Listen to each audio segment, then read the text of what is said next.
Radiant's Okay, banned. good evening, esports fans. We Dyer's are coming in banned. today for another game from the JDL. This time it is Tricked Esports up against HeHe. Apparently, it's HeHe Maybe United. This is one of the first Division 1-2 playoffs in the European division. I'm just going to 10 quickly open up the page so I seconds can to give you all the go. info on that. While we get these first couple of picks and bans out where there's not too much to say. Alright, so Dyer's basically what's going pit. to happen is these guys are going to play Tricked. The winner of them will go on to play ahead in the second round of the losers bracket. Then we've got TCN against TR going on at the same time. The winner of them are going to go up against Virtus Pro. And then the winner of the two round 2 brackets will fight in the round 3 bracket.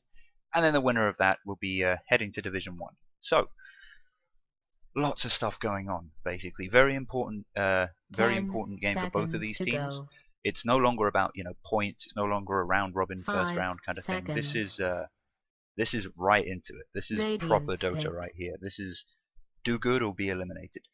And looks like we're seeing some pretty typical bans coming out. We've got the Lycan and the AA coming out from Tricked. Both of these definitely high tier heroes. Lycan with his ability to come online pretty early and then hard carry from 20 minutes, and AA with his ridiculous ult, massive global presence, cold feet in lane.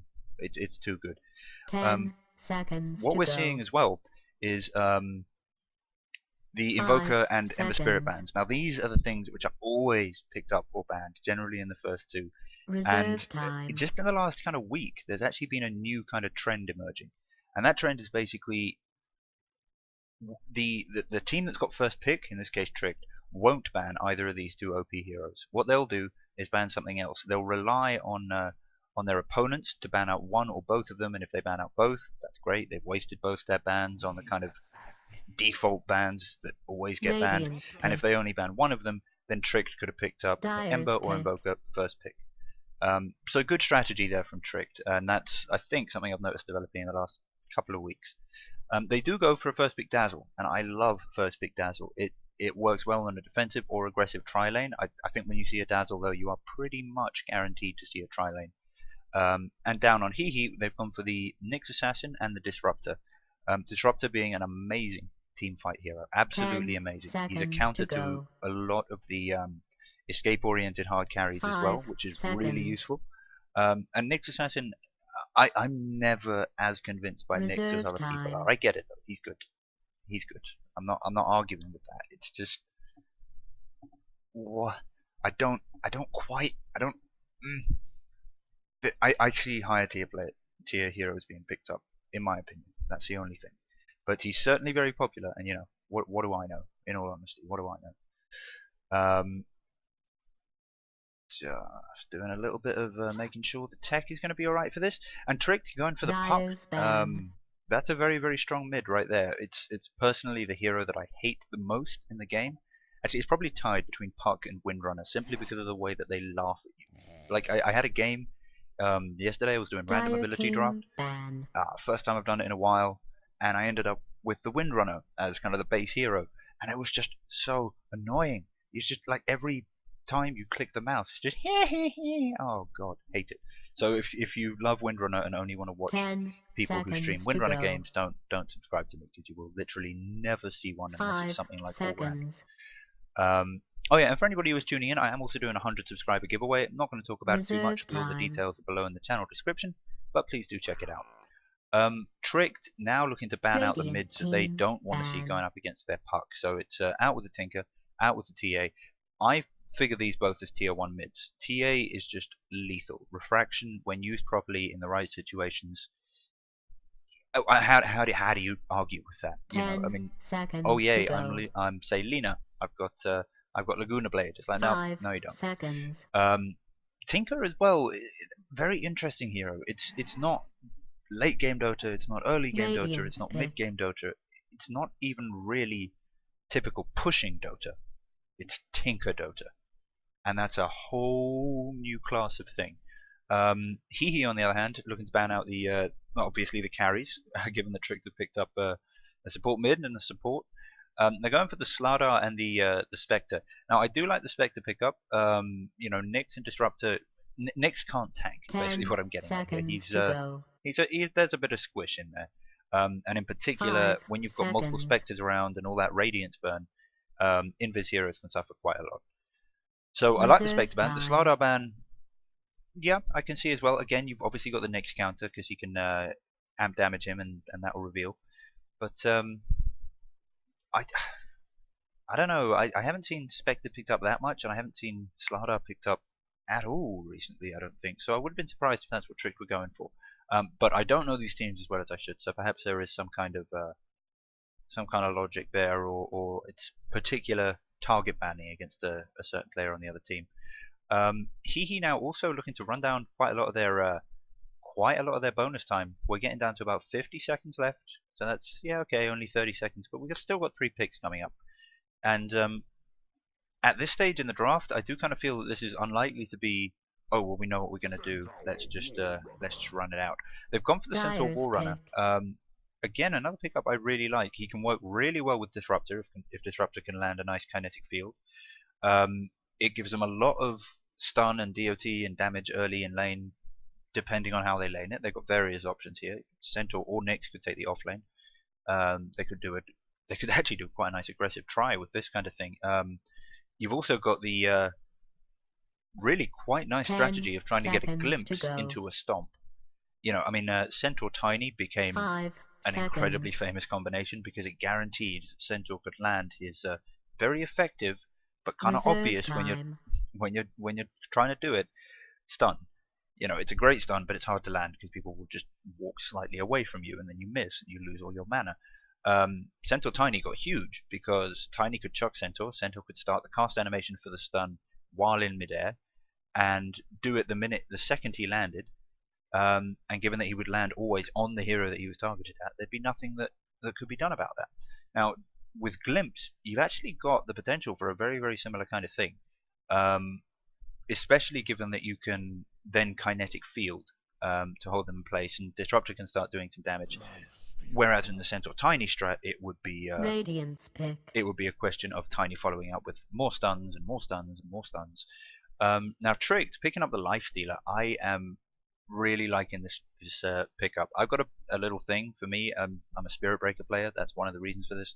I really like Makes bombs, where you infest into someone who's got some ridiculous mobility thing, and you just do some ridiculous charge into the enemy lines. Now, Puck is 10 perfect for seconds that. to You know, if go. you're playing Puck right, what you're trying to do is illusory orb or blink in and get your ult 5 off on a large group seconds. of heroes clustered together with your team just about to come in. And they Reserve could time. absolutely wreck face. Now, if you've got a Life Stealer infested in the Puck, you know, Infest does AoE. That's an important thing to realize. When you break out of Infest, you are doing AoE. So the better Puck has landed his ult, the more Life Stealer's ult will do, and then obviously you've got a Life Stealer in there as Dyer's well. That's pick. not what you suddenly want to find when you're stunned and shackled in place. Suddenly the enemy Life Stealer Radiance is ban. chewing on your face like a friendly little cabbage.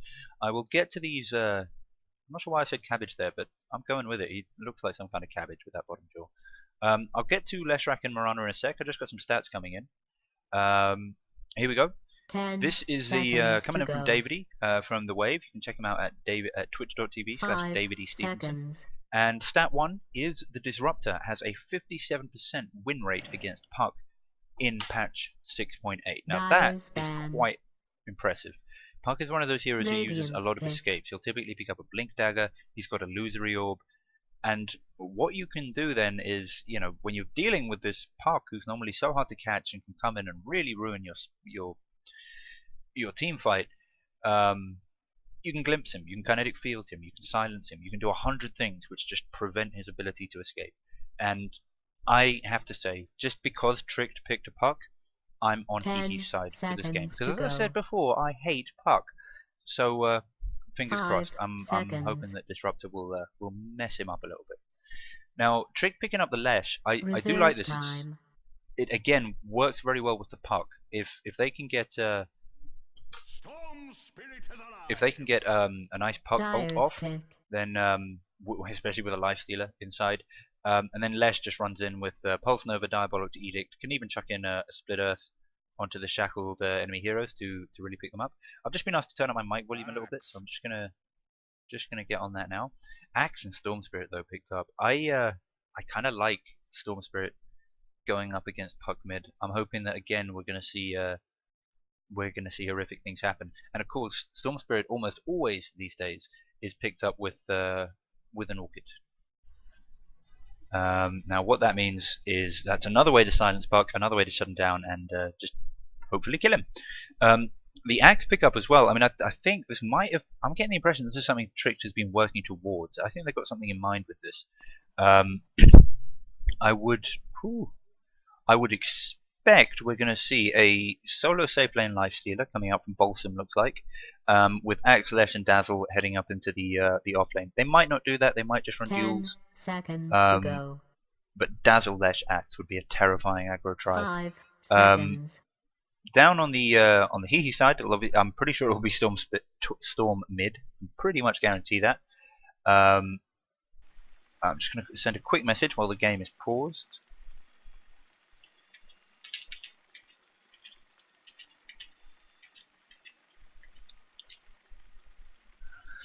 Down here we'll be seeing the Storm Spirit heading mid. I'm 99% sure of that. I am expecting we're going to see the Centaur take the off lane. It could be him or Nyx, but Nyx can also support. So if Nyx went off lane, Centaur would have to support, and I don't think he's too great at that. And then we'll see a tri lane: Nyx, Mirana, and Disruptor. And actually, that could work as an aggressive try. It could work. I am just holding off on introducing the teams because I like to do that when they're actually moving, make it a bit more dynamic. Getting weird glitches on the Storm Spirit's items there. Let's see if that's fixed. Nope. Storm Spirit is apparently wearing 2 giant blue boxes. That's good to know. I was wondering when they get the giant blue boxes out. Some really nice claws coming out here on the Nyx Assassin. Yep. I mean, you guys may or may not notice. This is me filling time because we have a pause. Who are we even waiting on anyway? Silver Haze. He's probably stoned, and I don't think that's an unreasonable comment to make. Let's have a look up on the top. Oh, a nice heart being drawn there. I think by the Centaur. That's adorable.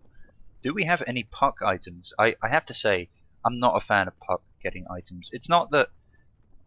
Well, did I mention I didn't like Puck? I think I may just have mentioned that a couple of times.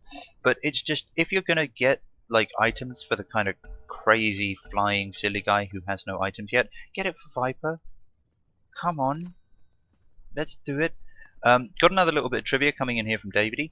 Puck and Lifestealer are of course one of the oldest combos in Dota 2, but has a combo increased or decreased in win rate in the latest patch, and by how much? Ah, I see what he's doing there. He is Gorp. I'm not sure what's being written here. He's giving me a test. I'll get to that in a sec, just once I've introduced the teams. We've got HWA running up on the Mirana, followed up by Kaibutsu. Maybe it is Centaur support. Oh no, they're running up as 5. Then we got Nihis running out on the Nyx. I like this. They're doing a nice little parade. We got Claudio on the Storm Spirit, and we got Chip on the Disruptor, and they are going properly aggressive into the Trick jungle. They really want to pick off that Axe. Axe in this case being played by Fire at Fire Dota. There, that's his Twitter handle, I would imagine. The Korean Zombie is taking the Puck mid. I haven't seen Puck be played by a zombie before. Of course, this aggressive movement into the opposing team's jungle doesn't result in anything if both teams do it. We got a Lifestealer here with some nice kit on him. That's being played by Balsam. I actually haven't seen this kit in a game yet, so I'm kind of happy about that. Then we've got Dazzle being played by Silver Haze. He finally got here. Dazzle! Best hero for someone of that name, in my opinion. And then we've got, stop moving for 1 second, buddy, Hiroso on the left track. Let's get this farce over with. Also, good game, have fun. I think that might have been intended to be a good luck, have fun, but you know, whatever. And Nihis up here just sitting on this haste rune. He doesn't want to take it until things progress a little bit more into the game. He can really use it to get some kills. But c'est la vie. I'm just going to quickly moderate someone in the chat. Davey, if you're watching, you should now be a moderator. Yeah, Davey's actually at work, I think, right now, so he won't actually be able to join me in the game client. That's why he's going to be 2 minutes delayed. But he's doing a great job. I mean, you cannot fault the dedication of someone who is doing stats for you while at work. So having a look at the lanes, it looks like we are going to have defensive tri-lane from HeHe running up against an aggressive tri-lane from Tricked, and I really like the look of this. It's actually going to be the Axe solo. Lifesteal is going to come out with Dazzle on the aggressive tri. They are now being joined by Hiroso on the Lesh, and Nyx, I think, has actually largely managed to keep his presence here concealed. Although I would imagine he probably walked under that ward right there. What an ugly looking ward. This is going to be an interesting lane. It really does depend on who manages to get the initiation off. Static field there, I think, kinda wasted. I personally don't play much Disruptor. I know it's a very hard skill to land, but that looked a little bit overbold. Even so. Last hits on mid. Looks like Storm Spirit and Puck are fairly even if you add up the last hits and the denies, but Storm's going to be getting his bottle first, which for these two heroes, that could be slightly more important. I get the impression First Blood is going to come very, very suddenly, and it's going to be down here on this tri-lane. Kaibutsu using his stun there, to pick off a last hit. Let's have a quick look at this.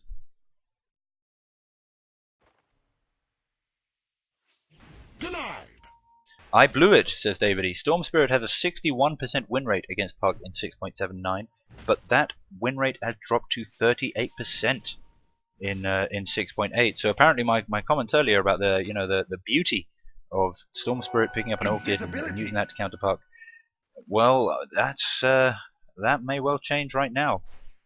I'm wondering why that wouldn't be so effective in this patch. I mean, interesting. Very interesting. Pools finally coming out from the HeHe team as they de-ward the sentry ward that have been blocking their camp. Centaur now able to just freely farm, and Lifestealer not where he wants to be. He needs to be getting farmed. You kind of feel that he should be more dangerous looking like that. I mean, most heroes it's like, oh, it's a cosmetic item, who the hell cares? But that's actually kind of scary. Oh, and a beautiful stun catches too. Silver Haze kind of in trouble here. He's not going to know who the Shallow Grave, and at the same time Hiroso getting caught out in static field and the Nyx stun. There's the Shallow Grave. They've had to use it on Hiroso. Oh, I don't think that was an actual stun. Yep, no, just bait. And now Disruptor getting very, very close, getting slowed by the Dazzle. I think he's in real trouble here. The stun comes out. Bolson, First Blood goes to Dazzle, killing the Disruptor. Disruptor then immediately manages to get the kill on Lifestealer.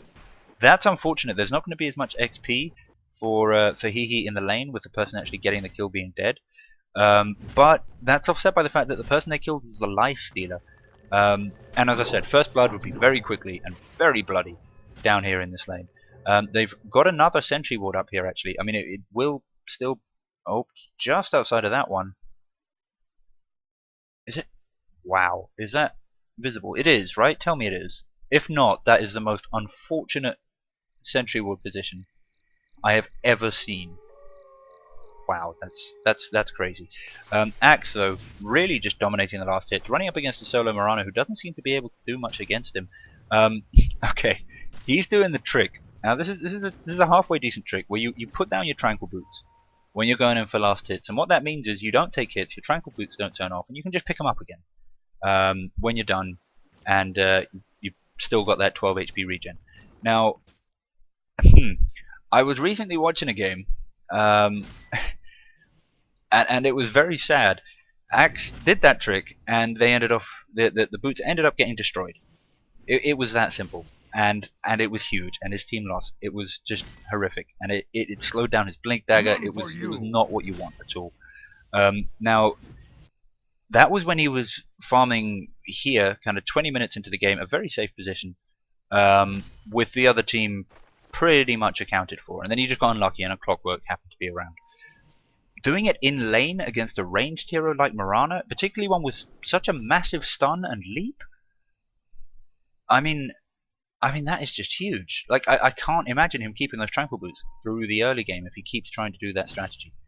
Now Lifestealer is actually pulling off a much better farm than Centaur here, which isn't really what they want. He's got Dazzle, of course. He's got his own lifesteal. He can afford to be a little bit more aggressive, but the lineup that we're seeing from HeHe is really gank oriented more than anything else, and then not getting the kills, which is a little bit unfortunate. Now, what was that? Oh right, okay. Oh, that was the answer to the stats before. Oh, and Lifestealer coming in here now. Open wounds on Nyx, but Safe word. Centaur running in, possibly in trouble here. Hiroso almost certainly going to fall. There's no way that he can avoid all the damage that will be coming out for him. He's going to do the tango trick, but he falls. Nice juke by him there. You know, the HeHe team did expect that he would do the whole cut down a tango and run out this way trick. They sent Disruptor around there. I think what he was actually trying to do is cut down a tango and try and hide in a corner there, which had a better chance of working. We do have a gank coming down here though from the Korean Zombie on the puck. Both teams though have wraparound vision, and that would have been spotted out fairly easily. He does have an illusion rune bottled though, so if he can get an initiation off on this bot tri lane, it could well be quite a few kills coming out. And you know, just as I was saying that he needed to be picking up more ganks, they do get that kill on the Leshrac, so good job for them. But yeah, I think you need a dead life stealer more often, more frequently. I think they need a lot more pulling. I mean, they were unfortunate with that sentry ward. It'll be back up in the pull camp will be back up in 5 seconds. I think if they're not pulling it immediately from that point, they're making a huge mistake. If we have a look at the XP per minute, Lifestealer actually taking a bad hit. I wasn't expecting it to be that low. Doing a nice tango round though. They want to be jumping out on this. Here it comes. Nope, not going to come. He's just oh, an excellent job there from Mirana picking off the axe. One spin, bro. One spin. Now, of course, my immediate question is: does Axe still have boots? No, he doesn't. Called it. Like, okay, just don't do it. Like, what are you doing? Like in lane, sorry, in the jungle, maybe. Oh, his team won, says Gothic. Apparently, the Axe did that last time. His team won. I'm not remembering my own games. Lifestealer though picking up a nice kill on Centaur bottom.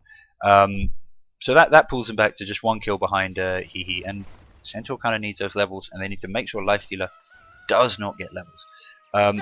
Oh, and Puck, he chooses to use his gank up on top and manages to finish off the Mirana. So that's evened up the kills. Probably put oh, I would have thought that would put Tricked up ahead on XP, but I guess that Lifestealer has just been zoned out so much.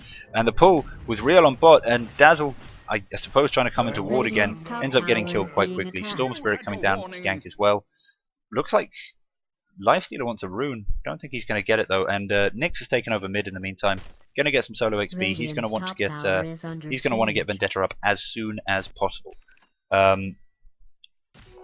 There is an attempted gank on this Lifestealer. I mean, Disruptor against Lifestealer doesn't work too well. You know, Disruptor depends an awful lot on his ability to slow down with Kinetic Field. Axe getting picked off again very, very quickly there by Storm Spirit rotating in to help out the Mirana. And I've got to say, Tricked, you've got to be playing a little bit more cautiously here, even with an Axe. Action going on down on bottom though, as Open Wounds is used on Disruptor. The stun, I hope that was just a fake, because if it wasn't, that was atrocious.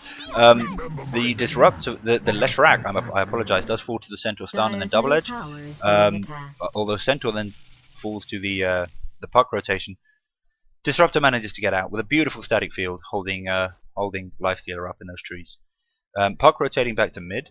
Now it does look like he's got Leshrac coming in as well now that the respawn's down. Storm Spirit, not with the biggest mana in the world, but does just decide to run away. And yeah, like if you're Axe and you've got that whole boot thing going on, if you're in the jungle, fine. Put them down before you go in. The creeps won't aggro your boots. Pick them up when you leave that camp and heal up. It's a legit way to jungle Axe. 100%. If you're in lane, solo, against Mirana, and probably a whole load of other situations, don't do it. Now we've got Mirana and Centaur going on Axe, but Lifestealer has pulled it up. There's been a split Earth landing beautifully on the Centaur, who doesn't quite manage to get double edge off. Mirana forced to use Invis to get out.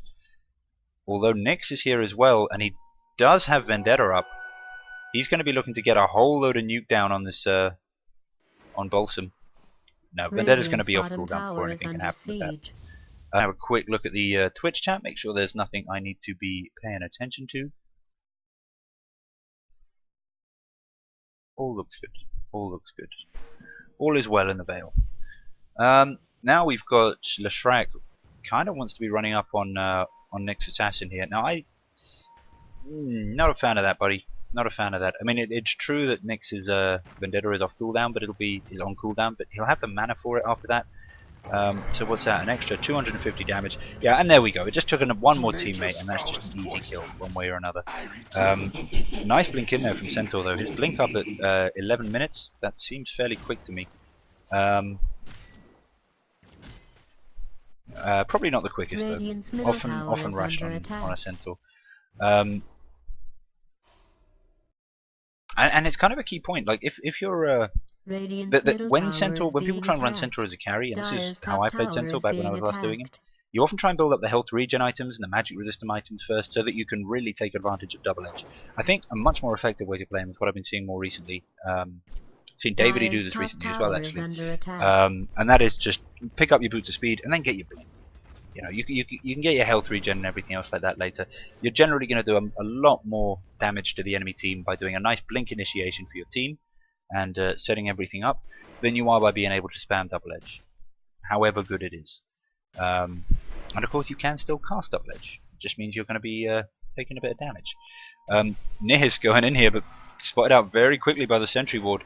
I think that was a double edge there, proccing the spike carapace on Nyx. A nice fake stun followed by real stun from Centaur will see the lifestealer fall. Axe though wants to come in here. He just needs a little bit more damage on this Centaur before it's dunk range. There it is. And now we got Storm Spirit being chased out by Puck and by Axe. He's gonna fall. That simple. And Puck now finished his Blink Dagger as well. That'll give them some nice ability to kind of counter what Axe is going to be doing to them. Top tower is being attacked. Ooh, that was interesting. That was really interesting. Centaur and Storm both big kills, but I do think Lifestealer is the one that they really want to be seeing going down here. HeHe do seem to be in control of the match overall. Axe now looping around behind Disruptor, gets Battle Hunger off. There's open wounds. This is going to be a dead Disruptor. Oh no, nice static field, and then just runs straight out. Now he's still taking DOT, so he cannot afford to run in this Axe for even one right click, but we do have TPs in here from his team, and he gets away with 23 health probably when that actually wore off. So good job from him. Very, very well played. Battle Hunger now used on the Nyx Assassin. He does have Vendetta up though, so this mid push is going to be, I think, fairly effective.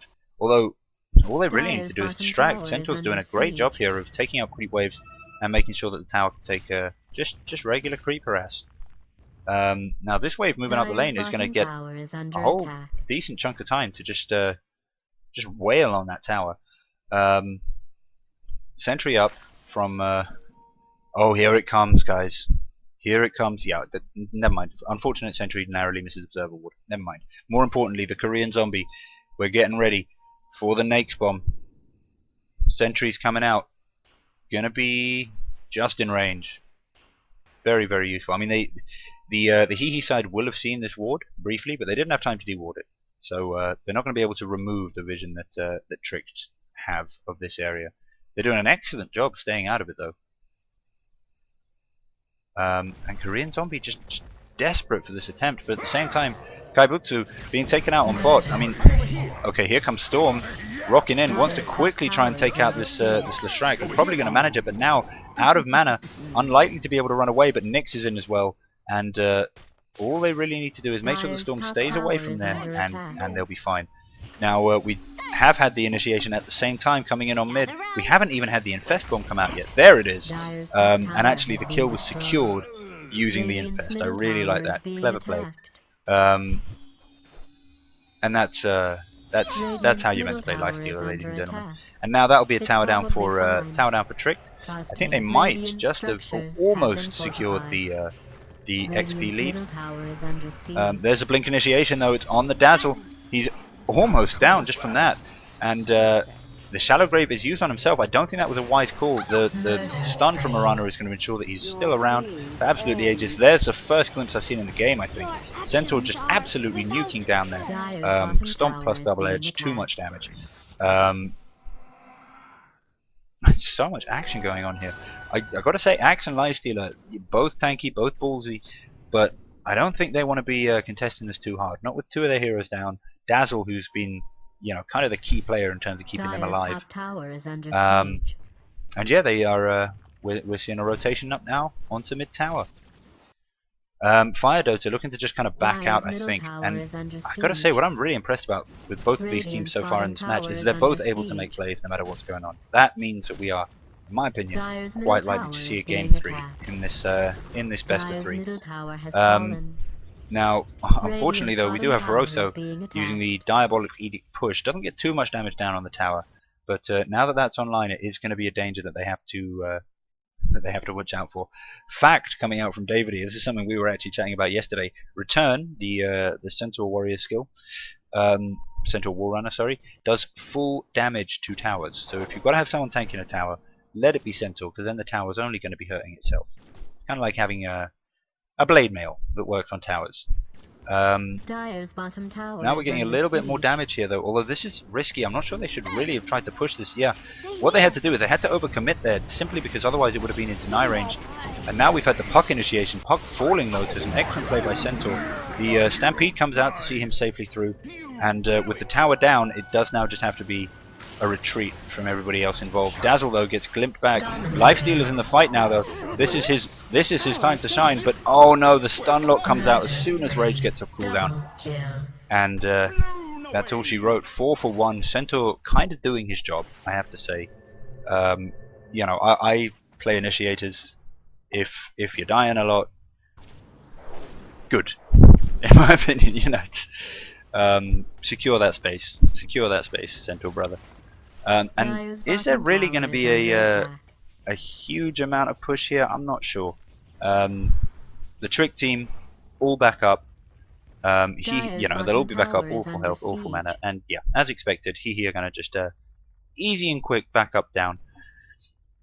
Now, you know, I was just saying how Tricked maybe were pulling themselves back into the race, but HeHe with that team fight just secured themselves a massive lead. Goal and experience. That is going to be something that's tricky for the Trick team to come back from. I actually did not even mean to do that. That being said, I do think Lifestealer has. I'm just having a quick look. Yeah, I do think Lifestealer has the best late game potential in this game, and that hopefully will be what wins it for them. I would say a BKB in this game on Lifestealer would actually probably be really effective. Maybe not as his next item or anything, but yeah, certainly, you know, finish off a couple of other things first. But just because you got Rage doesn't mean you don't need BKB, and there is a lot of stun coming out from this HeHe team. It would also totally neutralize Storm Spirit. Here we go. Okay, here we go. I was getting ready for a big play-by-play there, but no, Disruptor just absolutely melts to a whole load of combined stuns. Silence at the same time, so not much you can do. And now the push is coming out from Trick. They're going on the bot tower. Looks like oh, and the arrow does hit the Lifestealer in fact, but Rage evades the damage. Dazzle getting picked off though. And there's a glimpse back on the Puck. He's silenced. He's dead, and Lifestealer now forced to come out from the Infest, and he's down as well. And that is just huge. I mean, that is another basically team wipe. And that will be this tower going down. I mean, this is just getting. I think that was very over-aggressive there from Trick. They didn't. They need to be concentrating on farming Lifestealer. He's not at the stage yet where he can just ball in and do crazy things. We've got Centaur and Axe here. They're going to be having a hugging contest. Who wants to get closer to who? Yeah. Axe doing a good job here, using Battle Hunger to make sure that Centaur can never use Blink, which must be incredibly annoying. But we do have a Marana. Oh, but Axe manages to sense that arrow and back on out. Now, what Centaur's doing right here is backing up, trying to get out of range so that he'll be able to use Blink. Doesn't even need it though. There's the stomp. Double Edge is there if they need it. Then they don't. They don't. Centaur, of course, being a fairly good counter to Axe because.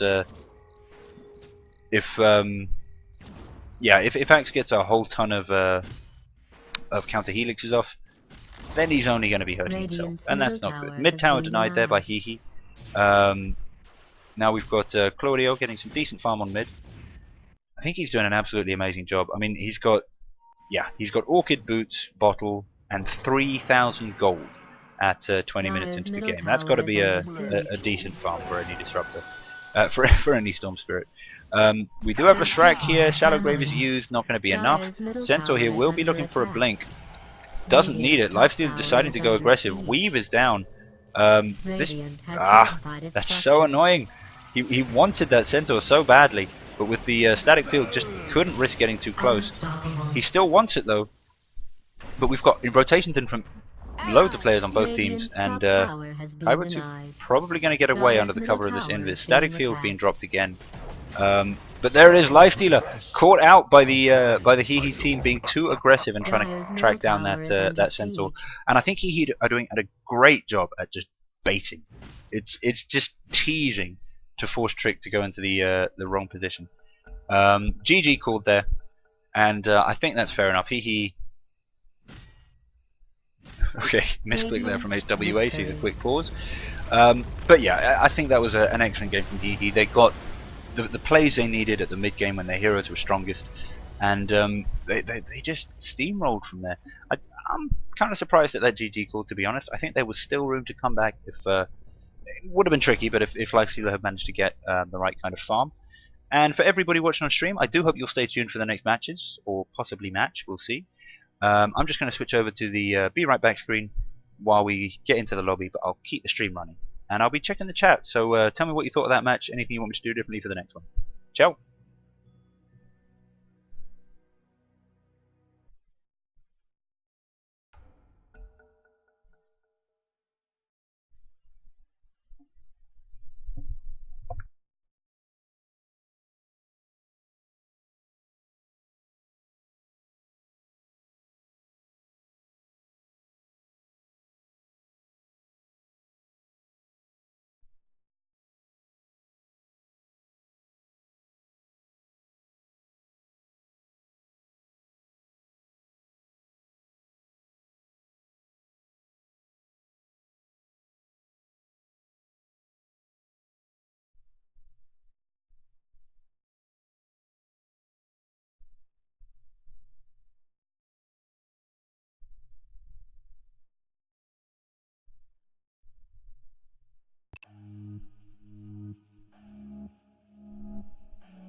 Dyer's ban.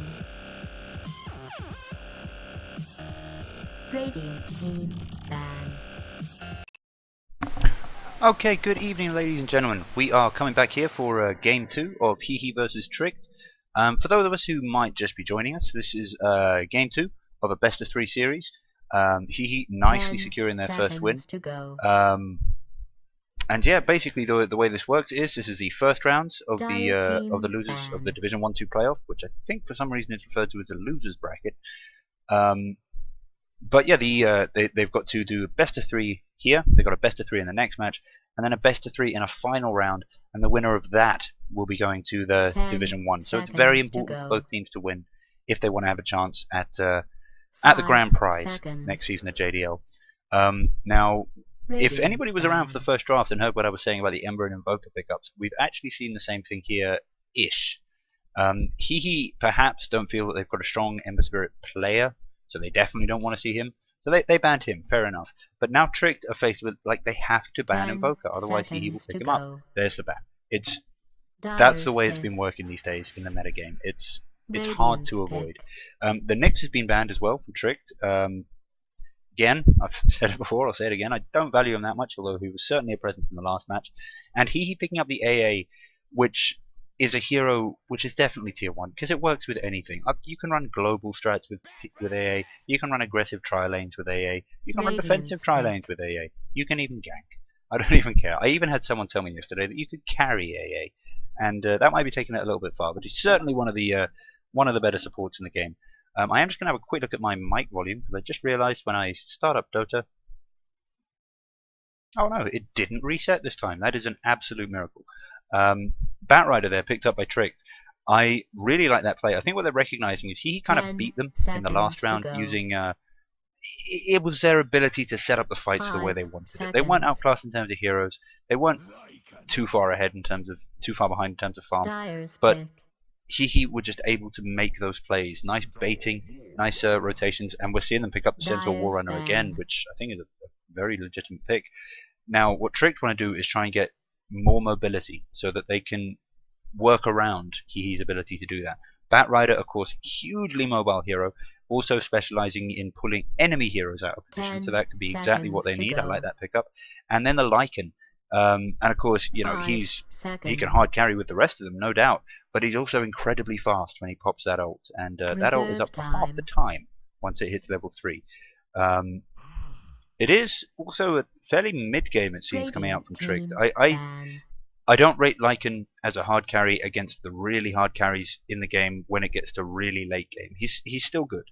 It's still doable, but I don't I don't rate him compared to, say, a fully farmed Medusa with a Divine Rapier or something like that. 10 seconds to go. That quick shout out to Blue Slice there. He almost lost us a game, which we really should have won by picking up that damn Divine. HeHe now banning out the Visage. I think that's a very good pick. He can do a lot of nuke very early. The minions, of course, can give you additional vision, which is very useful when you've got highly mobile heroes. And also Tricked, obviously, still in need of a support. And they're also banning out the Shadow Shaman, and I think that's to cover the pushing potential from Tricked. You know, Shackle and Hex work great for getting ganks early in the game, and it would certainly work well with Lycan and Batrider. But Lycan can also push like a beast, and so can Batrider. And I think they're probably more scared of the ward than the Shackle at this stage, especially with a Centaur. You know, when you're up against the Shadow Shaman and they do a Shackle, it's just like, lol, I'll just run up and stomp you, and my ability, which is normally so hard to do, is suddenly incredibly easy. Tricked here, banning out the Puck. Not sure I love it. Certainly Puck does work well with AA and with Centaur, but, well, I may have mentioned this, I'm not a fan of Puck. I almost thought that was 23 seconds of bonus time there for Tricked. I was going to scream and cry and kick my feet, but no, of course. They got 140 seconds in the bank. I'm just crazy, ladies and gentlemen, crazy. And for anybody tuning in, just so you know, we do also have, or I rather do have a 100 sub giveaway going on at the moment. Don't want to give that away too much, or talk about it too much in the stream, but if you look down, you will be able to check out all the details on that, so please do. And now we are looking at the third pickup for Tricked, and I'm kind of waiting to see what these teams pick up next.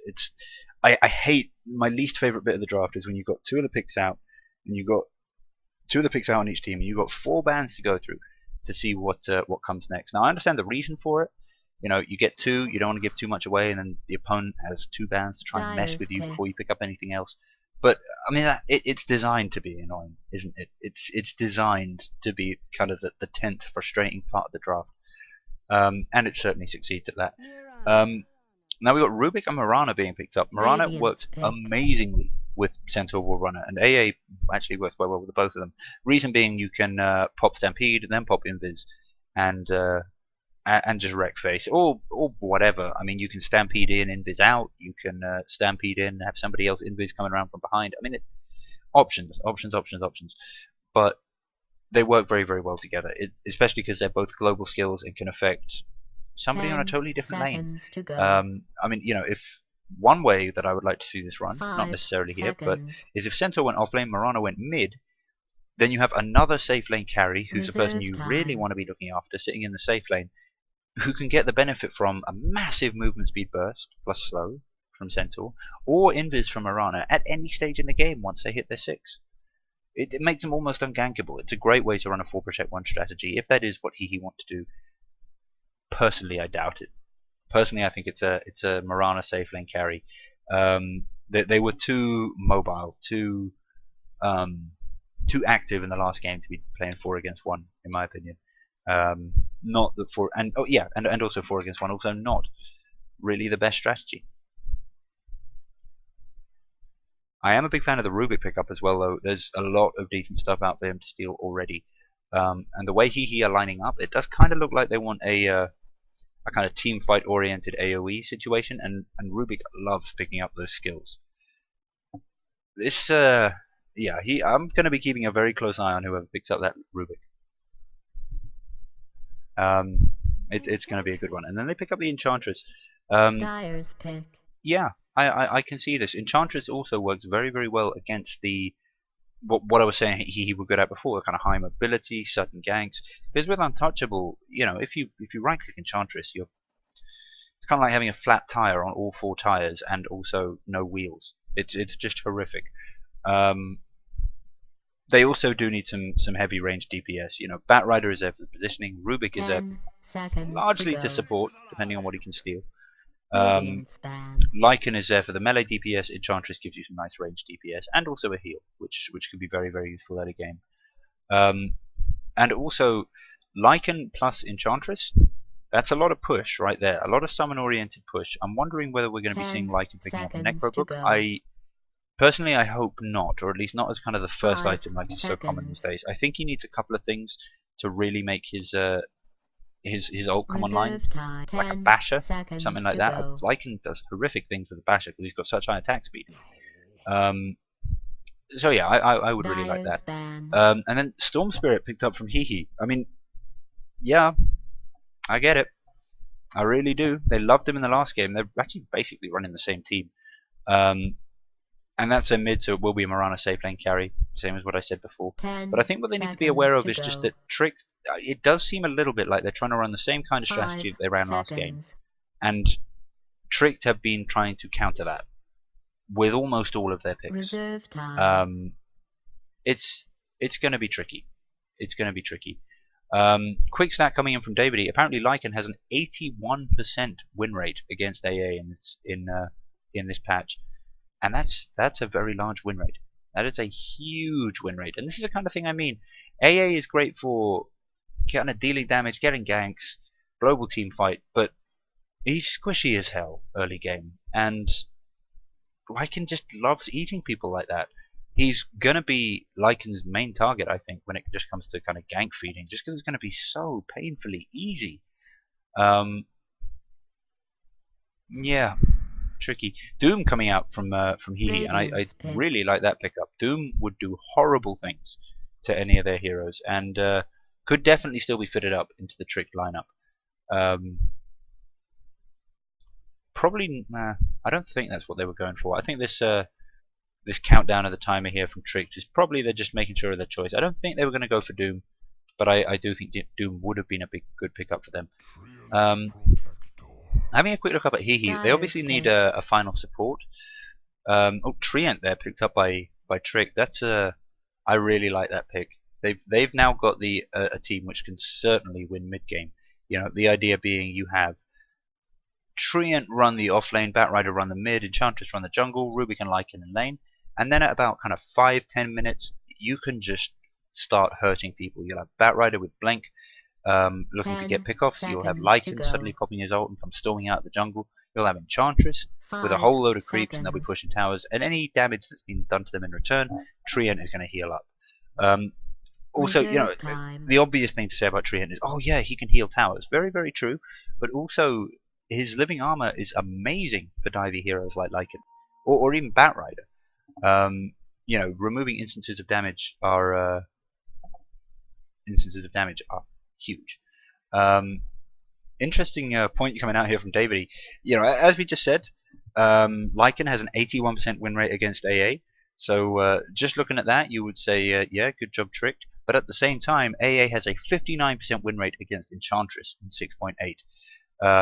Where are your heals now? Says David. And it's true. You know, the AA ult cancels all heals, and Enchantress depends on that a lot to survive team fights. Now, at this stage, I gotta wonder whether HeHe are just running down the clock. They've been picking their heroes fairly swiftly. They've had a lot of time to discuss and think about things. And they go for the Jakiro, which is not my favorite hero. Like, I'm sorry, Scooter, if you're watching. He just isn't. But he is good. Like, I'll give him that. And he does kind of work with their team. If they can get decent stuns off, land an AA ult, and then lay a macro pyre down on that, then yeah, okay, I guess. But, you know, really not my favorite. Puck, I think, much as I hate to say this, would have been a good pickup for HeHe in this game, now that I look at all the things that they've got. So good job from Trick banning him out. But oh, Jakiro, was Lesh banned? Because I think Lesh would have been better. Especially because they do have...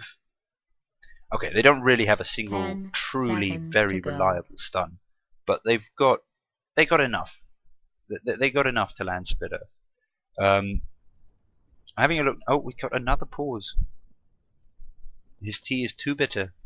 His tea needs to be resolved. This is just a reference to some lobby chat that was going on beforehand.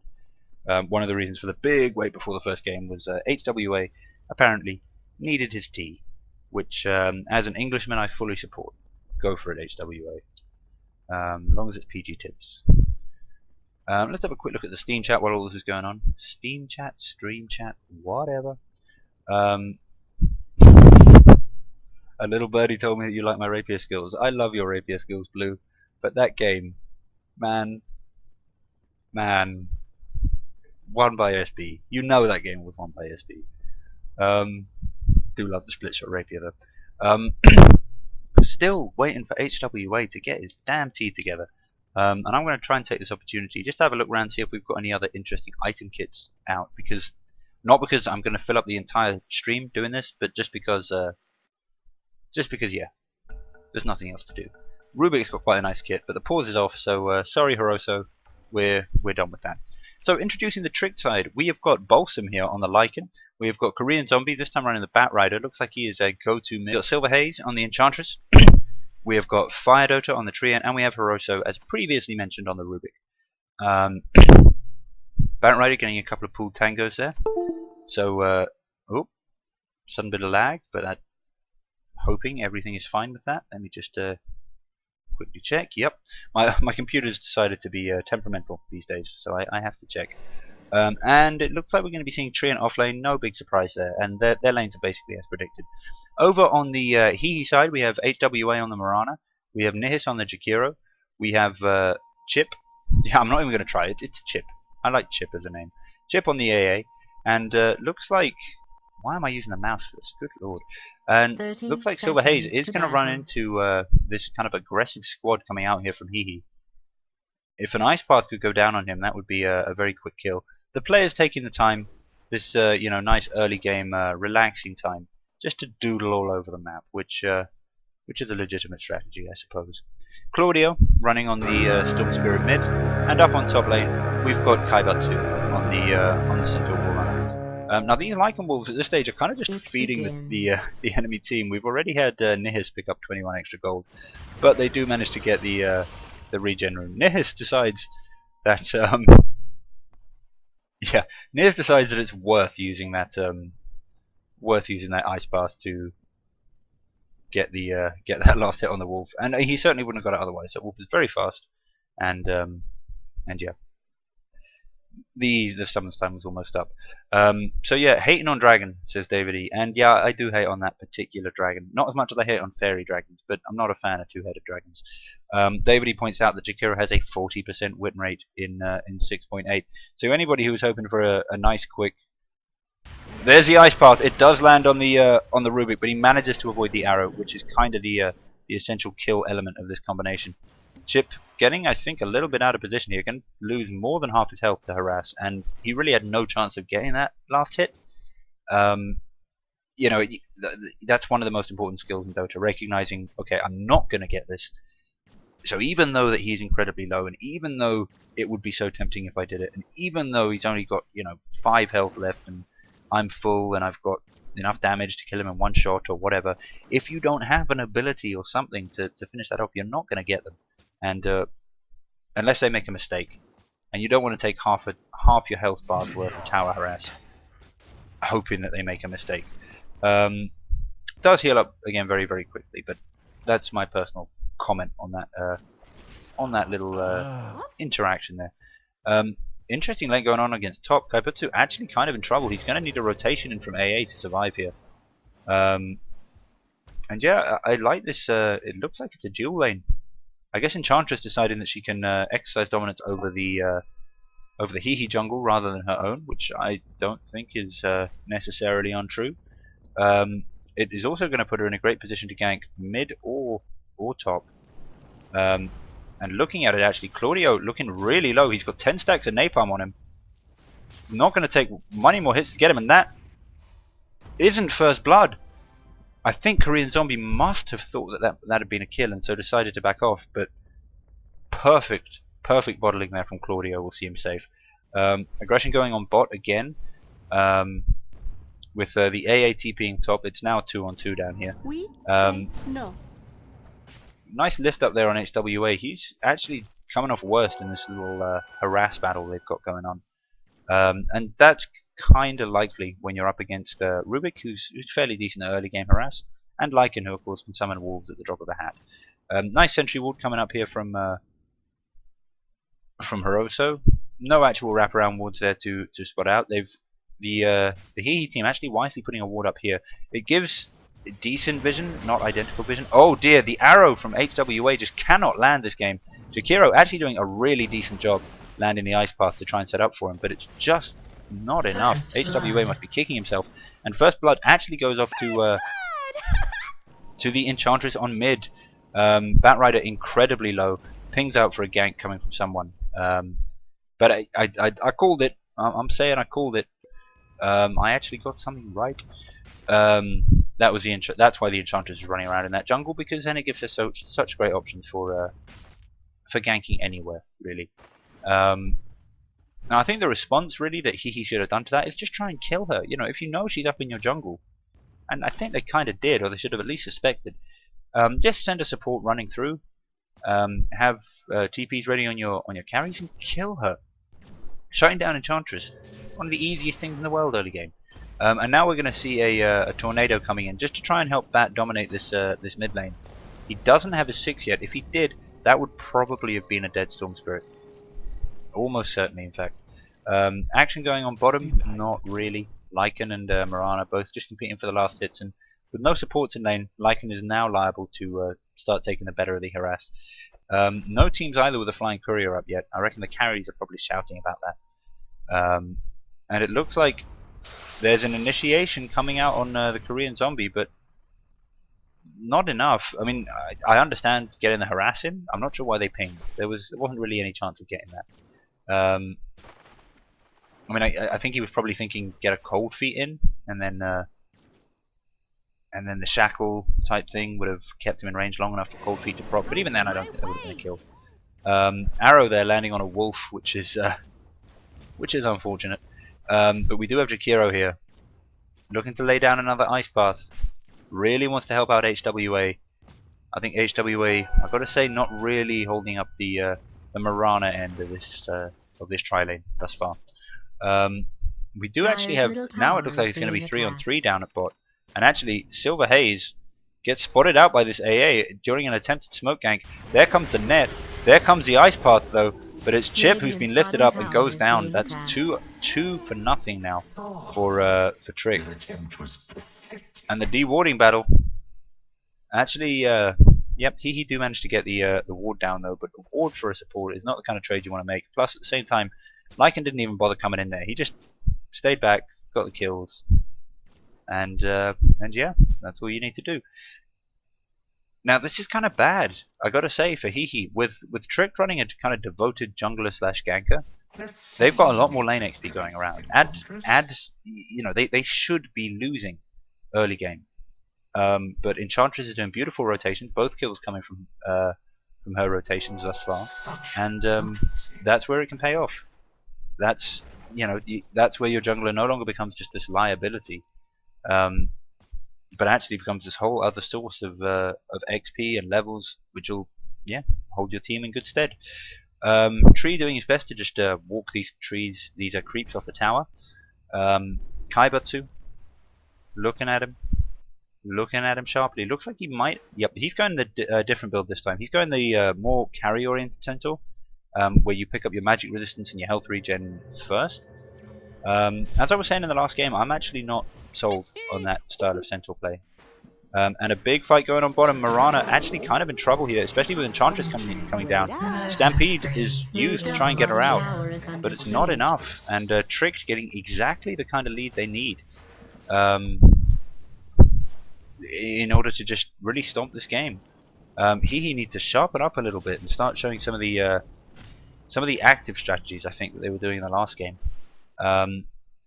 And HWA must be kicking himself. I mean, if they'd managed to land those ice path arrows earlier in the game, that would have been those first two kills going their way. That would have given them the chance to snowball up a little bit. And now Lycan has a 7-minute Vladimir's offering.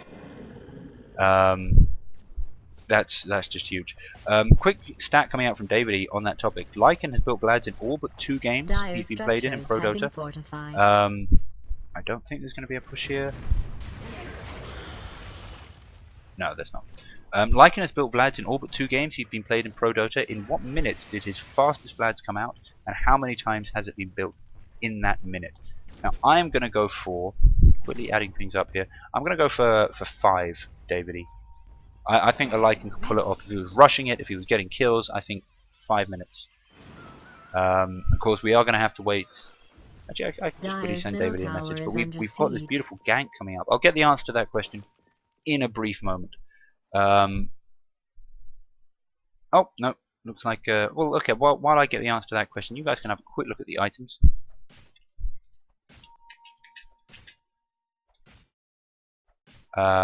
Invisibility.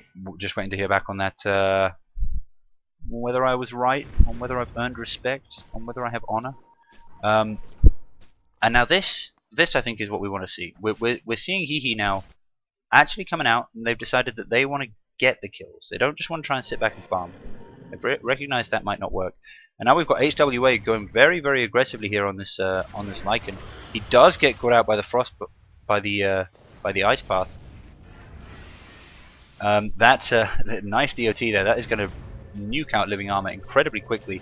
And HWA here does manage to... oh, and the beautiful, beautiful Stampede there is really going to help them in this fight. Volsum actually taking a great deal of harass, but by now, most of the Trick team have rotated in, and it's Nihis who's looking like he's in real trouble. He just needs to back out. The Trick team have totally dominated the area where he's going to be escaping to. And now we've got Batrider picking off Storm as well. You know, who called it, guys? I think we're going to be seeing a 3rd game. Rubik goes down as well, actually ending a killing spree, and that's AA earning 373 gold. That's not bad, but 7 for 1 now in favor of Tricked. And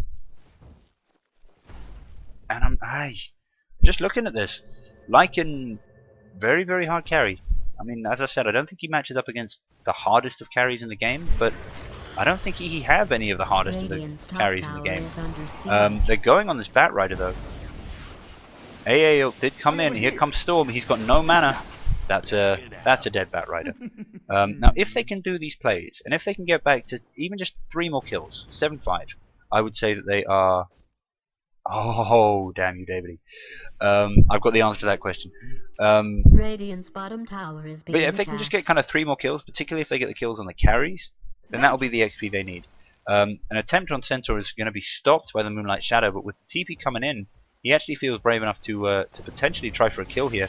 Walks through under a sentry ward and just gets absolutely destroyed. Chip manages to take out the Rubik as well with a nice placed ult, but I don't think that's really what they wanted. And this tree, Fire feeling that he can probably get Chip. I'm not sure he's right though. That was mad. You're not going to catch up, Broham. You're not going to catch up. Now we've got HeHe looking to get the first. Yes, they did manage to get it. Nice rotation of the wolves in there from Lycan in an attempt to deny, but no cigar. The tower was gotten. Now the answer to the previous question, which if anybody was wondering, was in what minute was the fastest Lycan made, and how many have been done in that minute? The answer is 4. It was done in minute 4, done twice by Illidan this January, and by Pubstar and Frequent Stand in Goody for Frequent Standing for People Goody last June. And here we go. Storm Spirit. Oh, nice steal there from Hirosa. Really just a tease, I think. And the gank combat fails. At the same time, the big gank going on Jakiro. He's going to fall. Now we've got Mirana looking to probably get an arrow off, but I think underestimating the fact that she's got a Lycan there, trying to chew on her. Manages to get the arrow off. That will be a lot of damage coming down on Lycan, and this is the kind of kill they need. Enchantress goes down as well. Storm coming in, wants to get the pick off, and does. 9 for 5. Enchantress and Lycan going down, and that's more than 500 gold going in the way of Storm. That will be a nice bump on the way to his Orchid. Nice ice path there. Gonna get some decent damage down on those heroes.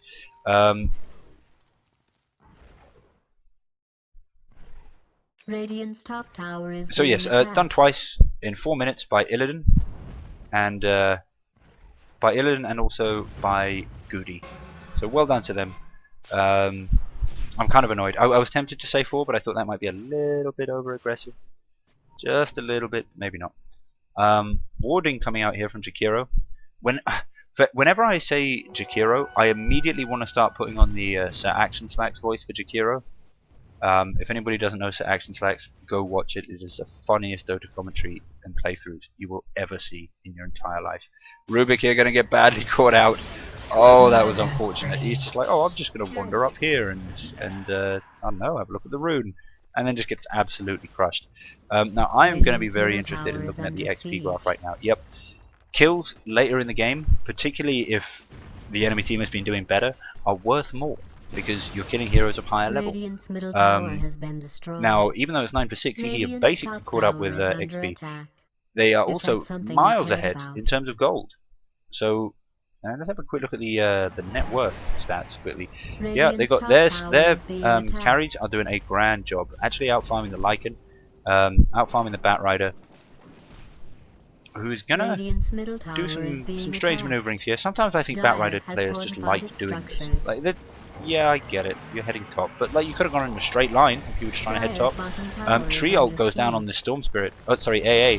Taking quite a lot of harass. They're gonna need to drag him back under the tower before Moonlight Shadow kicks in, and they manage to do so. At the same time, big fight going on bot lane as the trick push runs into some steadfast defense there from HeHe. Lycan going to be trying to run out mid lane, and doesn't look like the HeHe team are gonna chase for that. I gotta say, I think Enchantress is a better kill than AA. Maybe I'm wrong. What is AA building? That's always quite important.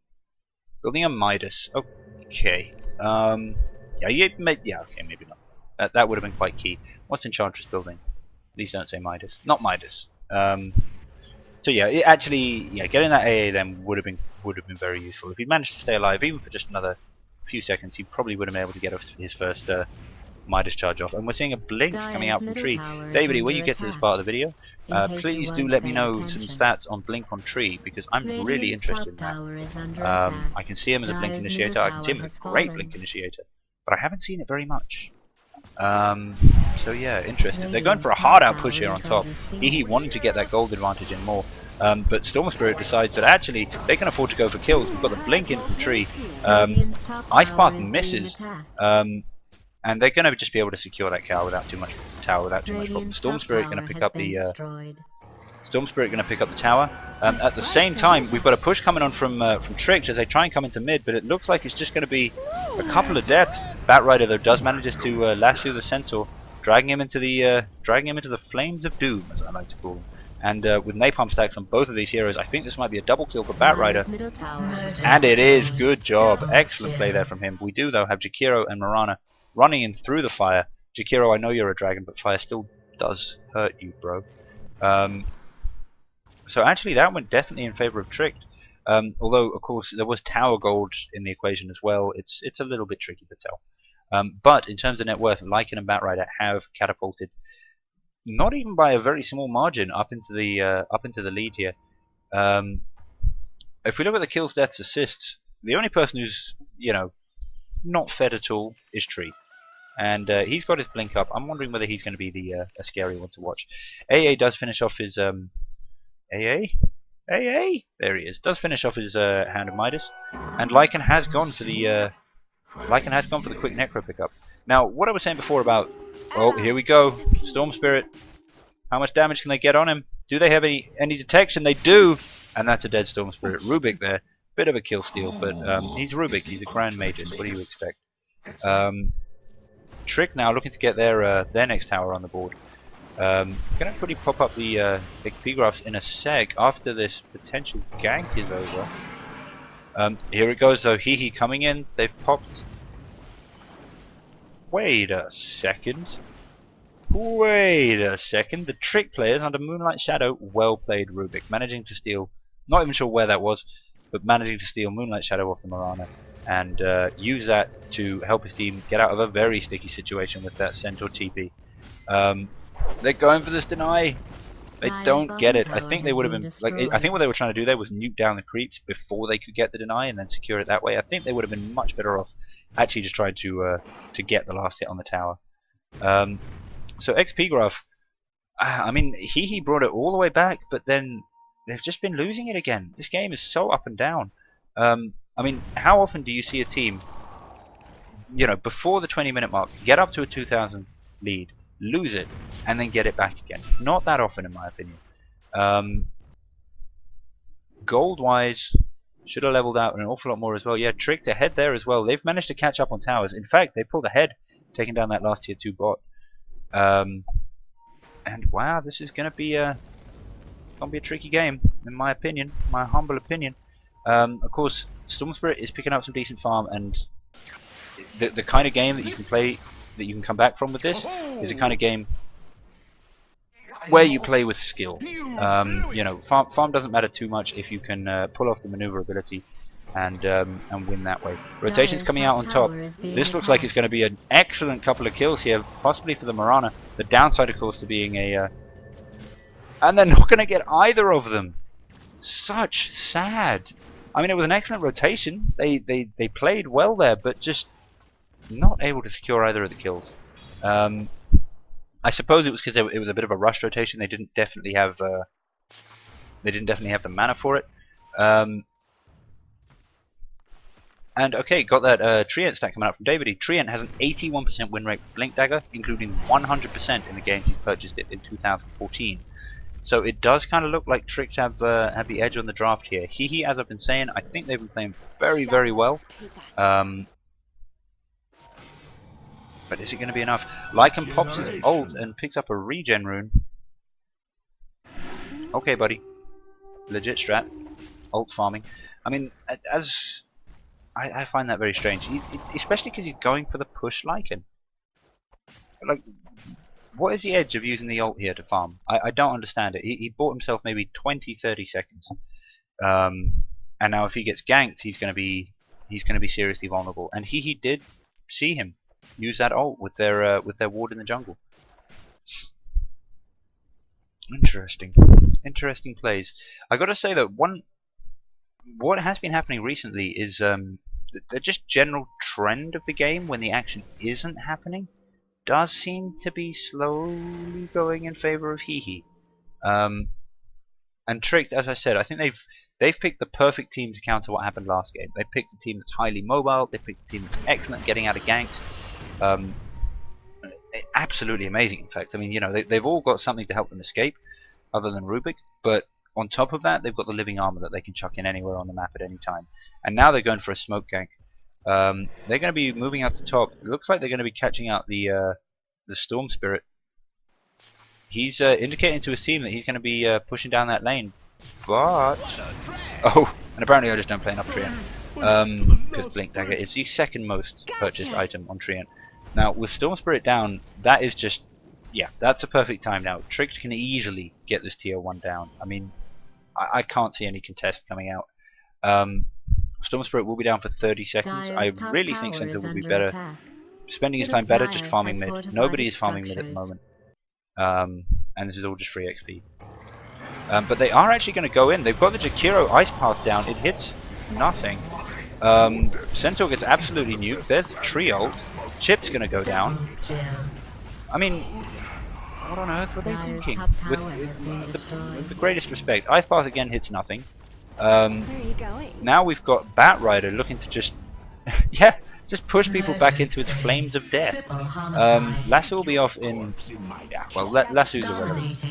And that's basically a team wipe for that push. They got the Storm early, and then just kept pushing. I honestly do not know what HeHe were thinking there. You know, I appreciate we had vision of all 5 heroes up on that top lane, and they didn't. But they knew that 4 of them were there, and they didn't have their Storm Spirit. And why not assume that there's 5 when you don't know that you don't know where that 5th person is, because you can't have been showing up anywhere else.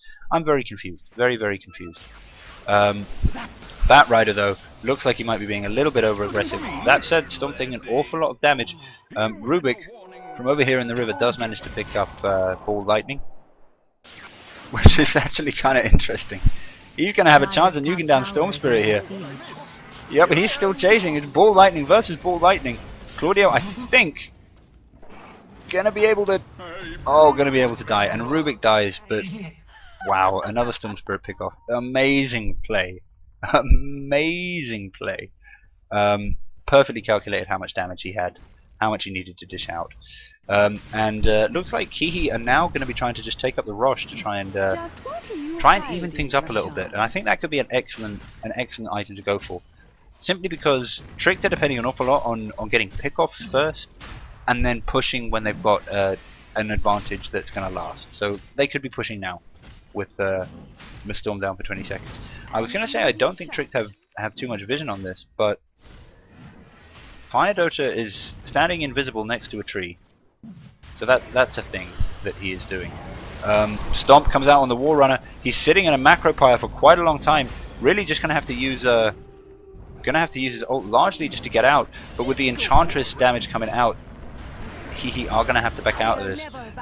Mirana is lassoed out and killed very quickly, and now we've got Lycan. He's been itching to do this Rosh the entire game, but it was obvious for Lycan to do it, but now, perfect opportunity, and Lycan is the one with the Aegis. I gotta say, HeHe are going to have to pull out some magic stuff to make this work. Rubik getting an excellent Ice Path off on Jakiro. Which one of you wants to take me for a ride? Oh, what? Sorry, sometimes I like to just be quiet and listen to the heroes say their things, because they're really weird. For anybody who didn't know, Death Prophet voiced by GLaDOS. Nice blink in from Centaur. Silence now on the Bat Rider, but it's not going to be enough. They just don't have the follow up. To team fight the way they are. They certainly need all 5. They've got another stun incoming here, but what's it going to do? You know, Enchantress has a stun as well, bro. And there's just a 1 impetus kill. They do manage to take out Bat Rider and Rubik. But, you know, this is kind of now that Storm is here. And I'll keep saying that. They're doing this now that Storm is here.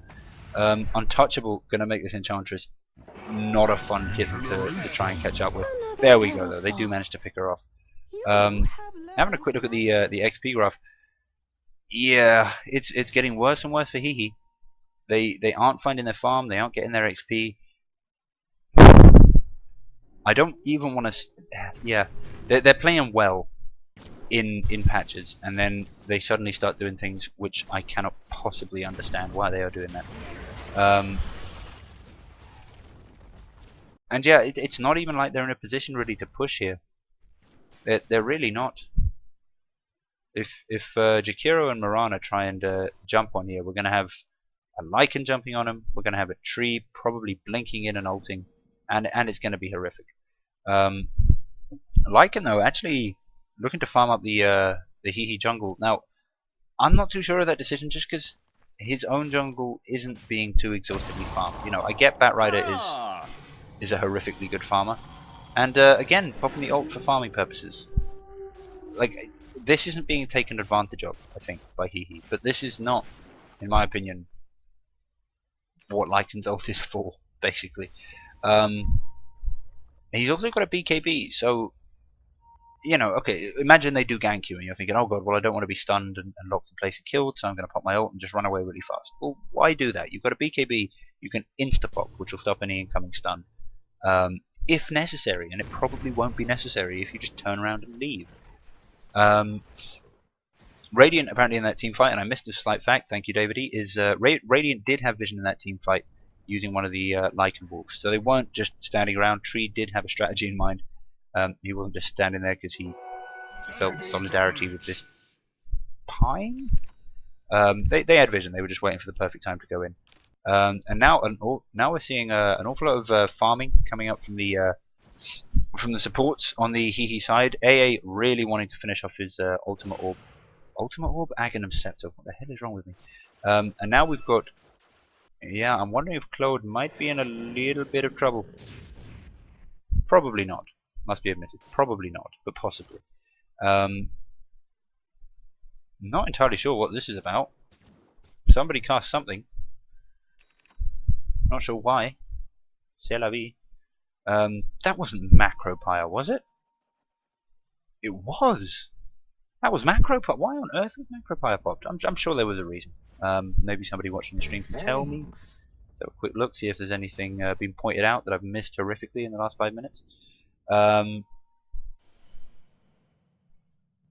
yeah, this is turning into a very, very tense game. Smoke gank coming up here from Tricked. They are smoked up. They are moving up into the jungle, looking for a pick-off here. Jakiro though does manage to pop the smoke on most of them, getting a ward up, and they're wondering whether to go in on this Rubik, and Claude decides to lead the way. They got the stomp coming in though, but there's a Scythe of Vice out, and Claude is just going to melt. Absolutely melt. I mean, I think the reason that Jakiro was kind of being hesitant there and wasn't sure whether to go in, same is true of the Centaur, is because they didn't know how many of them there were, and Storm just decided, nope, we can go in and kill it quickly, and no, you could.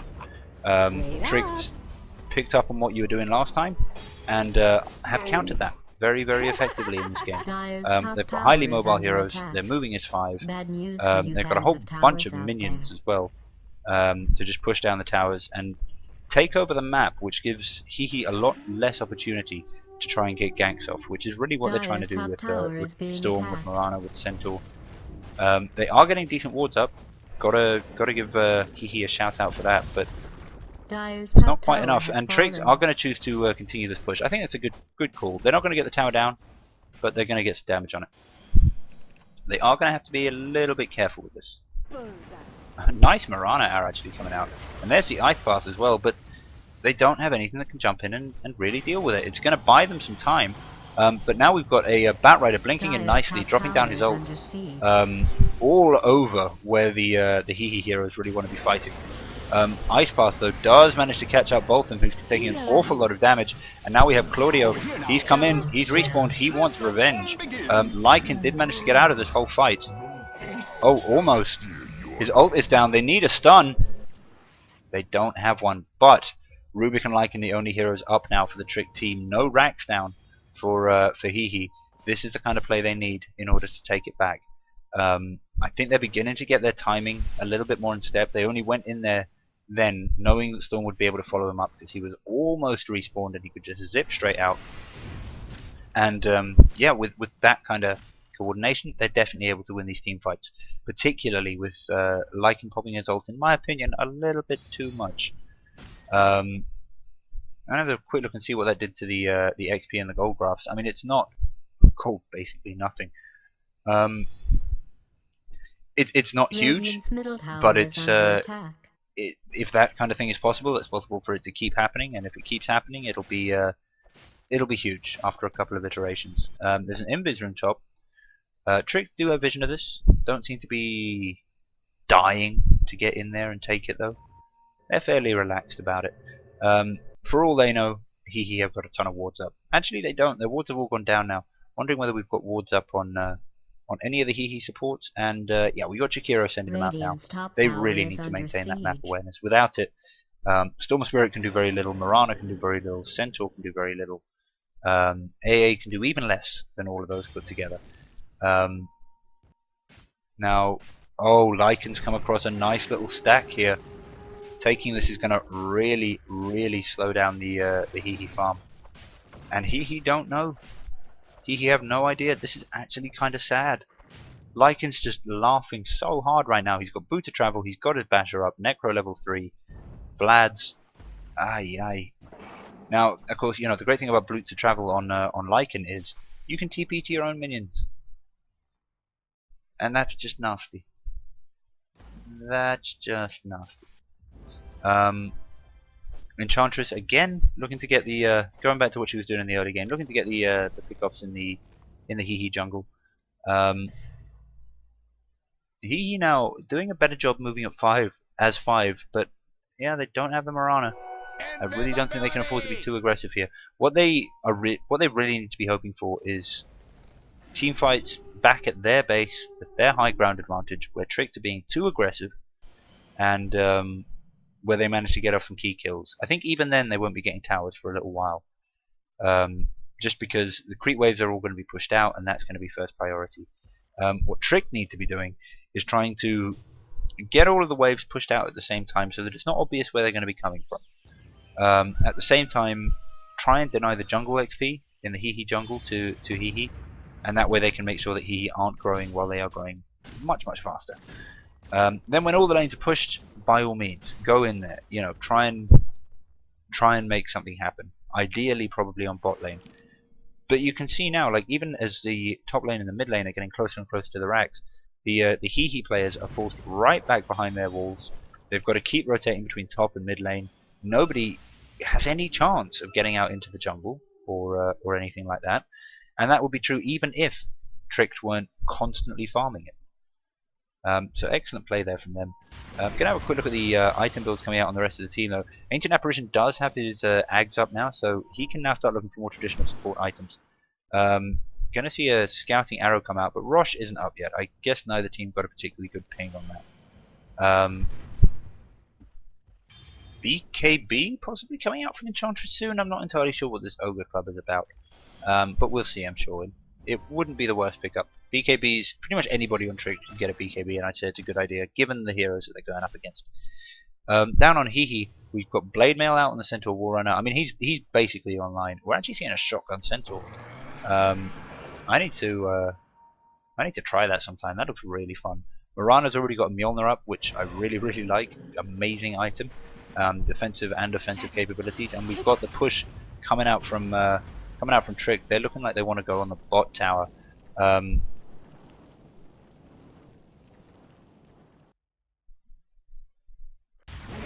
say tower, there's no tower here. And there we go, the Centaur stump. Balsam now kind of in a little bit of trouble. Centaur's been lifted though, unable to contribute to the damage. There's just not enough going down on Balsam to secure the kill. Mirana is going to be able to leap out. But here it is. Now they've got him. Now they've got him. And Fire Dota in real trouble as well. And that's 4 heroes down. And Enchantress not looking good. The Ice Path is going to stop the... Centaur can't get out. Ice Path is going to stop the TP. And that's a team wipe from HeHe. They played that perfectly. Teamed up, waited for the fight, retreated where necessary, and then when they had the advantage, just go. And actually, the lanes on Radiant's top and bottom have tower actually is pushed under out quite attack. nicely after that fight, so This they is may the well have a hardest chance part for a of tower being here, an particularly this impartial top one. announcer. Balancing They've how also well I timed this care perfectly about well everything that's to go in and happening try here. and have a crack at this Roche, which would make a huge difference. They'd be able to initiate with much more confidence. I would probably say give it to Storm, because then you've also got the advantage of, well, when he respawns, he'll be coming back with full mana, and mana is very important on Storm. It is a bit of an obvious play, given that there are no heroes pushing the lanes and this is a time to push, so Tricked are gonna know what's up, but are they gonna be able to get there in time? I don't think they are. Roche doesn't think they are. He's sulking now. And yep, Storm Spirit picks up the Aegis. Now, the problem for HeHe now is they won that last fight, not exclusively, but it was certainly helped by the fact that Tricked were being over-aggressive. They'd kind of taken this game for granted, and they thought they could just push down the tower. They're going to be being more cautious now. Much, much more cautious. Now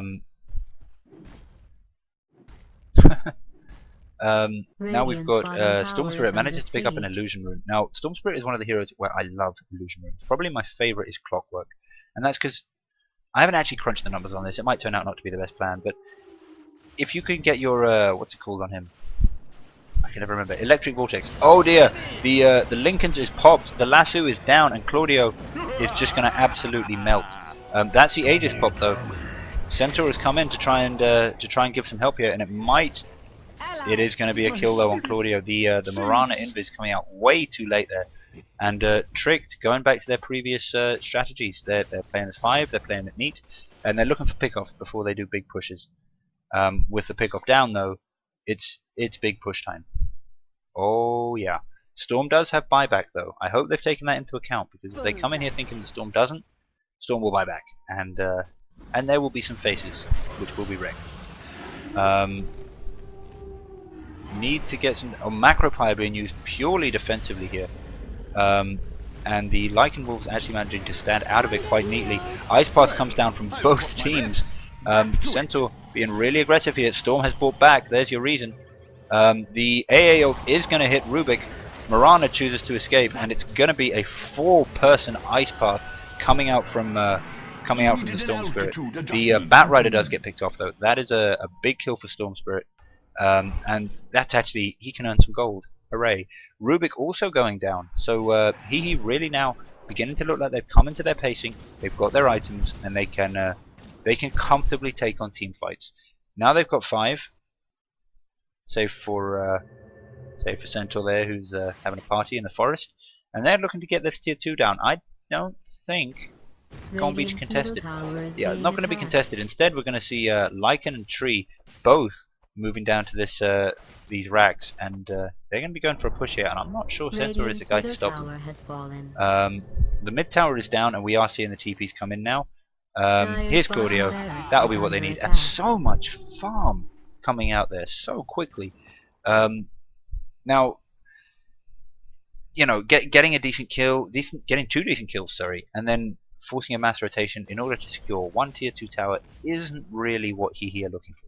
It's just not. They're looking for something slightly bigger than that, but it is good, and it might be all they can afford to do right now. I certainly agree that they need to start playing very, very cautiously. Centaur there, I think, probably just hoping to be able to get a stun off on this Lycan. Mirana, don't know what you're thinking, but this is welcome to my little friend out of position. Absolutely screwed. I mean, why were you even there? I don't understand. Both teams just giving away pickoffs. Rubik, did he steal the Lycan ult? Did he steal the Lycan? Oh, what am I talking about? That was Centaur. He stole Stampede though. That's a decent skill. Now we've got Balsam just farming up the top lane. He's going to be looking to push there. And 44 seconds till Mirana is back.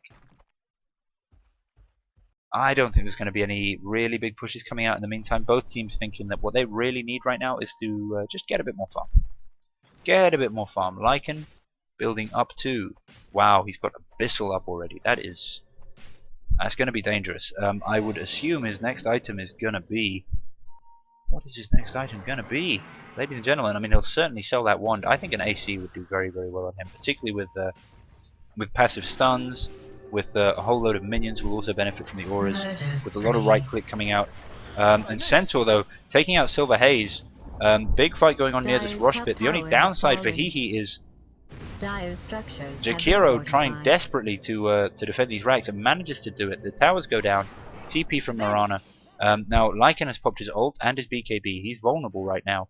But it looks like the main initiation coming out from HeHe is going to be towards the bot lane.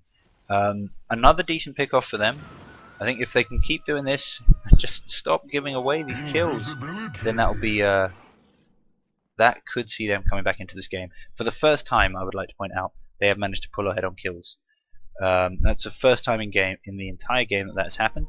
Claudio getting totally spotted out though by this. Oh, but there's a nice double stomp coming out from Centaur. Hiroso is dead before that even before the duration on that even ends. FireDota also in real trouble, but we have had the Lycan and the Batrider come in there, and with Storm having brought back a moment ago, that's 102 seconds with no hope of a buyback from him.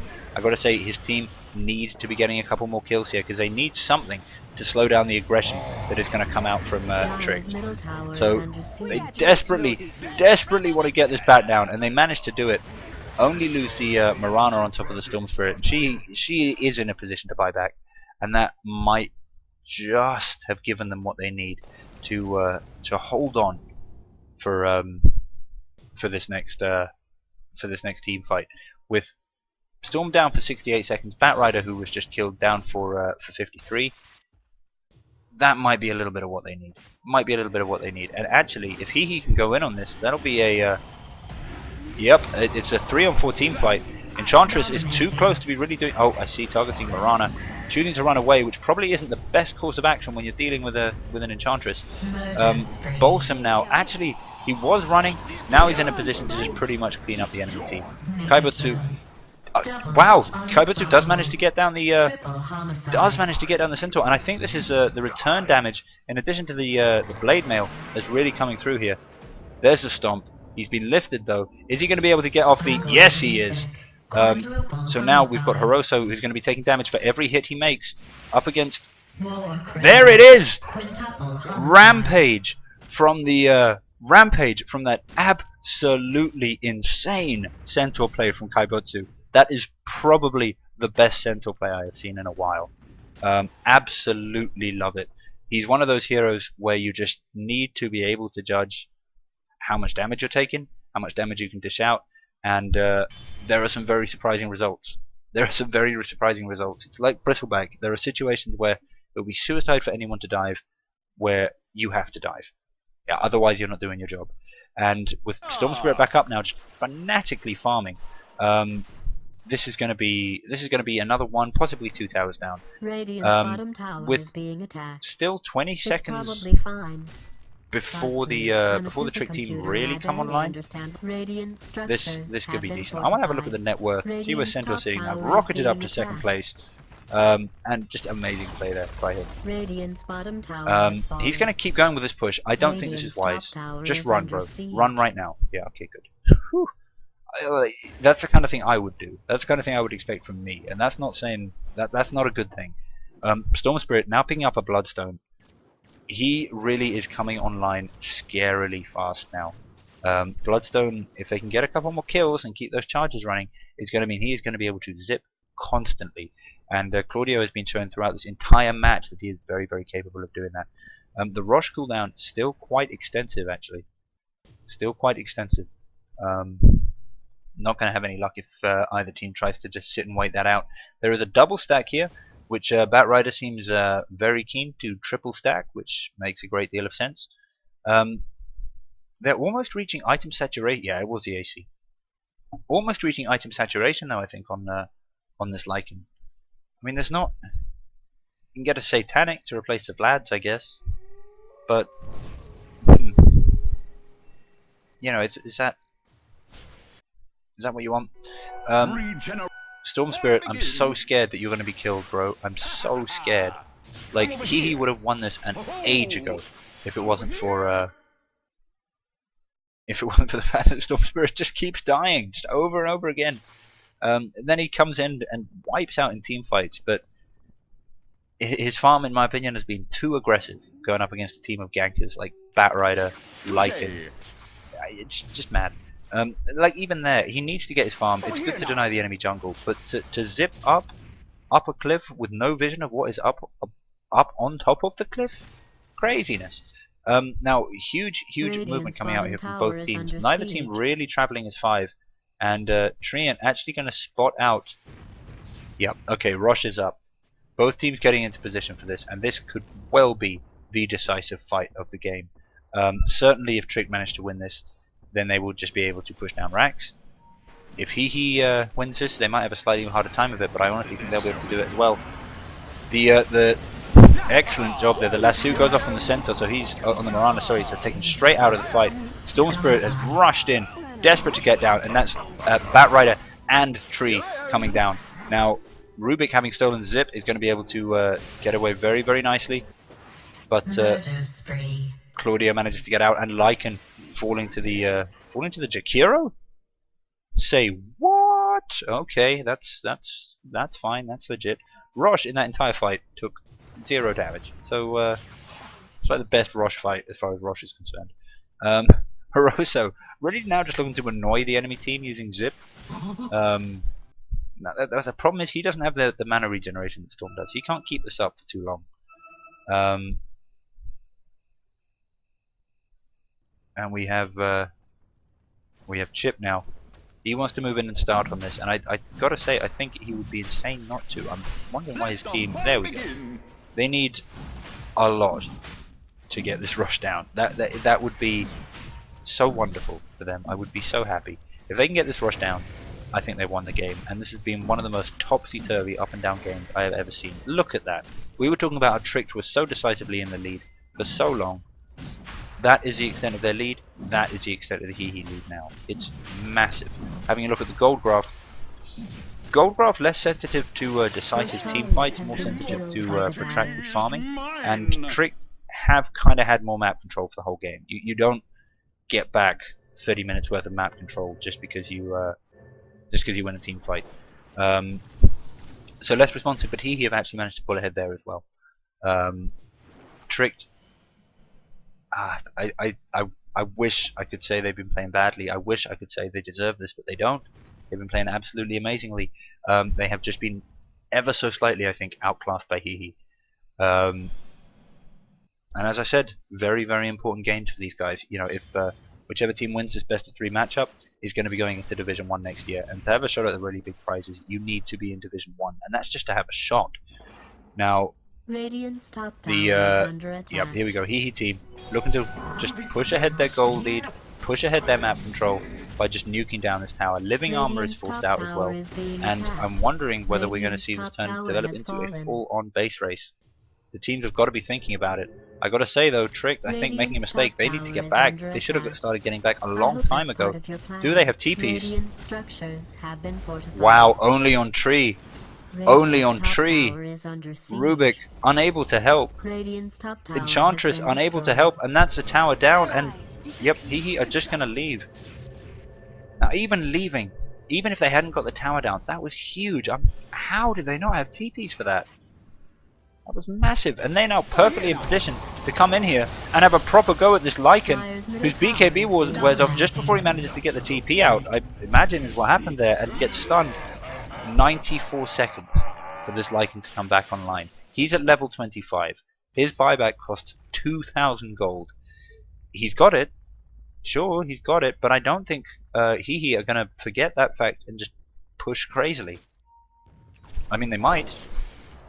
They honestly might. Rubik, still without a TP. Batrider has Boots of Travel. Enchantress has a TP this time. But it looks like they're actually just spreading out. And now we've got Tree scouting out the push coming out from Centaur, and he's just gonna basically try and creep skip that and prevent it from happening. At the same time, Storm Spirit making a desperate play on this Batrider. I don't think he needs to be that aggressive. He can get out now. Oh dear, he's got no mana. He's been lassoed. But now we've got Centaur coming in. Boots of Travel from him doing an amazing job. And now it's Enchantress in real trouble. They don't have a stun that can go through that, so she'll get out safely. Excellent TP there from Centaur. I gotta say, man of the match for me, going to Kaibatsu. Man of the match. Or whatever, Centaur of the match. Buybacks, rapid buybacks, coming out from Tricked. I mean, like, okay, what are you gonna do? Kill an AA? Is that worth a buyback, Lycan? Really? The answer is no, by the way. I assume he was trying to get up there to help, but I don't know why he thought he'd be able to do that. Also have the cheese still on Centaur. It looks like they're trying to just rush up and push mid while the AA ult is down. Now, don't get me wrong, AA ult very useful for defending tier 3s. Very useful. The buyback status on him though is also up, so I don't think they're going to be able to do something here. Claudio being way over aggressive. Why would you go and hug a Lycan?